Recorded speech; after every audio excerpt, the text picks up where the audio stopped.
welcome to the Deep Dive. You know, in the blockchain world, things move so incredibly fast. Innovation just seems to race ahead, and it often feels like traditional financial regulation is kind of struggling to keep pace. Yeah, it's like trying to fit a square peg in a round hole sometimes, isn't it? All this potential, but so much friction. Exactly. It's like trying to connect, I don't know, a bullet train to some century-old track. So today, we're diving deep into a really interesting player that claims to, well, bridge that exact gap, Metal Blockchain by Metallicus. Our sources are framing them as making a pretty bold and, crucially, legal leap forward. Right. And our mission here for you is really to unpack how Metal Blockchain is aiming to redefine things. Speed, compliance, future readiness, and we'll dig into what it means for a platform like this to be, proudly American-made in this whole context. What does that signal for the future of finance? Okay, so that core tension you mentioned, innovation versus regulation, that really is the heart of it, isn't it? It absolutely is. I mean, it's almost a paradox. The institutions that could gain the most from blockchain speed, transparency, lower costs, they're also the ones most tied up by regulation. Just imagine being a big bank. You see the promise, but then you hit this wall of, well, regulatory uncertainty. It's a massive hurdle, a real tightrope walk, like you said. And that's exactly where Metal Blockchain seems to position itself. Their claim is pretty significant. They're saying, look, we built this with U.S. laws in mind from day one, not trying to bolt compliance on afterward. Which is what you often see, right? The retrofit approach. Precisely. So that foundational difference, building it in from the start, that immediately makes them stand out in what's, let's face it, a very crowded market. Okay, so if that tension is speed meeting regulation, let's talk speed first. How is Metal Blockchain tackling performance? Because in finance, speed isn't just nice. Well, it really comes down to their basic design choices. They use a powerful layer zero architecture. Think of that as the bedrock, the foundational network layer, kind of like the internet's core protocols that other chains can build on. Okay, the base layer. Right. And they combine that with a custom high-speed virtual machine. They call it PulsEVM. And what's fascinating here, as the sources point out, is that this isn't just about, crypto for crypto's sake. It's not just making speculative stuff faster. Okay. For finance, you need more than just raw speed. You need deterministic finality. That means a transaction is truly, absolutely settled in milliseconds, every single time, no doubt. So reliability is key. Exactly. PulsEVM focuses on that precision, that reliability, and that's actually a very different engineering challenge than just, processing millions of random transactions. That makes a lot of sense. So it's not just speed, but the quality of that speed, tailored for financial use. Can you give us a feel for how fast, though, like comparably? Sure. The sources describe it as reaching avalanche-level speed, which in the blockchain world is incredibly quick for processing transactions. Wow.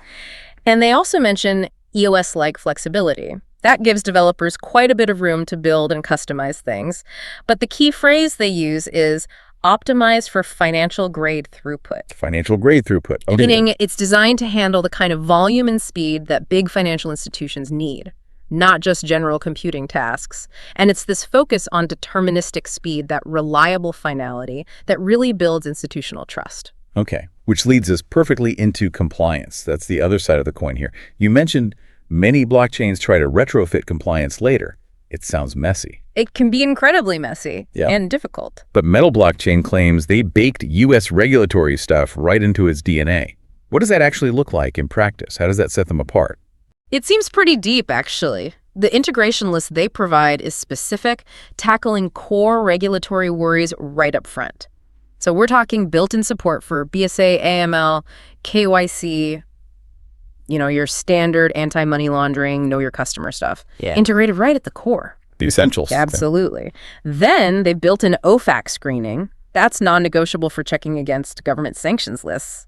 Plus, support for the ISO 2022 financial messaging standard. The new global standard. Right. It's becoming the common language for financial data worldwide. So that ensures smooth communication between banks. And for the U.S. specifically? Crucially, yes. Support for FedNow and other federal banking protocols. Basically, it speaks the language of the U.S. financial system from the get-go. That's a comprehensive list. So this raises a question for me. Why is this level of upfront integration so important, so unique? Because we know those regulatory hurdles are just massive for traditional finance. Precisely. That's the key. Without these kinds of deep, pre-built integrations, a traditional bank, Well, they simply can't touch a blockchain for their core business. The compliance risk is just too high. Right. I mean, many of these institutions are running on systems that are decades old. Trying to adapt some new unregulated tech, it's often a non-starter. So the argument is, So effectively, yeah, the sources suggest this makes Metal blockchain perhaps the only blockchain most U.S. banks could realistically look at adopting today, because it already speaks their language, their compliance language. It just removes this enormous barrier to entry. okay, so we've covered the technical side with speed and the regulatory side with compliance, but there's this other layer you mentioned, trust adoption, especially for institutions. Metallicus, the company behind it all, is based here in the U.S. How does this American-made aspect connect with everything else? Yeah, this seems to be a really significant differentiator for them. The sources frame it very clearly. They talk about it in terms of global digital sovereignty, presenting it as a trusted alternative to foreign-controlled platforms. Okay, so like a national security angle almost. If you connect it to the bigger picture, yeah. Yeah. It highlights this growing concern about who controls critical infrastructure. In an age where digital finance is so central, having that core tech built and controlled domestically, well, it becomes a strategic thing. Right. It offers an assurance maybe of control, alignment with U.S. laws, U.S. values, which could be a deciding factor for really sensitive financial operations. That makes sense. It's not just complying with U.S. law, but the tech itself being rooted here has geopolitical weight. But does being U.S.-made pose any challenges? I mean, blockchain is meant to be global, right? Does it limit adoption elsewhere? That's a fair question. And the sources seem to emphasize that while the core infrastructure focuses on U.S. compliance and security, the underlying tech principles, blockchain itself, are inherently global. So the differentiation isn't about, say, limiting global use. It's more about providing a foundation that's domestically compliant and secure, a base that institutions here can trust, and then build global interoperability on top of that. Okay, got it. So let's pull it all together. What does this actually mean for the future of banking? It sounds like it's way more than just, a piece of tech. It sounds like a whole ecosystem. It really does seem to be positioned as an end-to-end solution, designed to work together. For instance, they talk about the digital banking network, TDBN. It's not just a compliant blockchain network. It's described as the secure backbone specifically for banks and credit unions. Tailor-made. Exactly.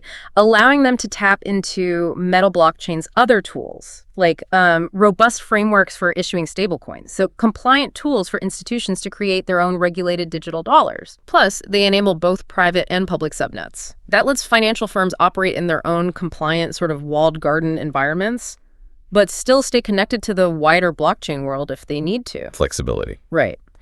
And crucially, digital identity integration, built for privacy and accountability, which you absolutely need in regulated finance. Wow, that's a very complete picture. Yeah. Given all that, the sources make a bold claim. It's no exaggeration to say that Metal blockchain may be the most institution-ready blockchain on the planet. Now, the compliance and speed are compelling, definitely. But are there still hurdles? What about, getting banks to actually adopt it, integrating with those ancient legacy systems some still use? That's a critical point, absolutely. And look, while Metal blockchain tackles a lot of the regulatory and speed issues, the sheer inertia, the scale of integrating anything new with decades-old banking systems, that's always going to be a major project for any bank. Yeah, you can imagine. But the sources suggest that by offering such a complete, natively compliant platform, Metal blockchain significantly lowers the technical and regulatory friction. It makes that integration journey seem much more achievable compared to, say, building from scratch or trying to adapt a non-compliant chain. So it shifts the conversation. Exactly. It shifts the challenge away from, can we even do this legally, towards, okay, how do we best integrate this powerful compliant tool we now have available? Okay, so wrapping things up then, Metal blockchain seems built on these three core ideas: compliance first, high performance, and its American roots. Like the sources say, in America, compliance isn't optional, it's the foundation. Right.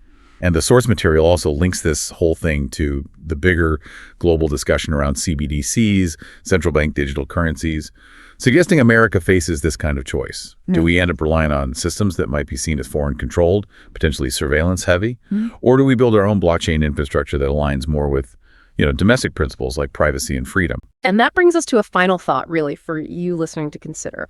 Metal blockchain is putting forward this vision, a future where American finance can be decentralized but also fully legal, built on a trusted domestic base. So what if compliance, which so often feels like it slows innovation down, what if it could finally be fast enough to actually win? Just imagine what that combination real speed plus absolute compliance could unlock for the future of finance. For the institutions, yes, but ultimately, for you, the person using the financial system.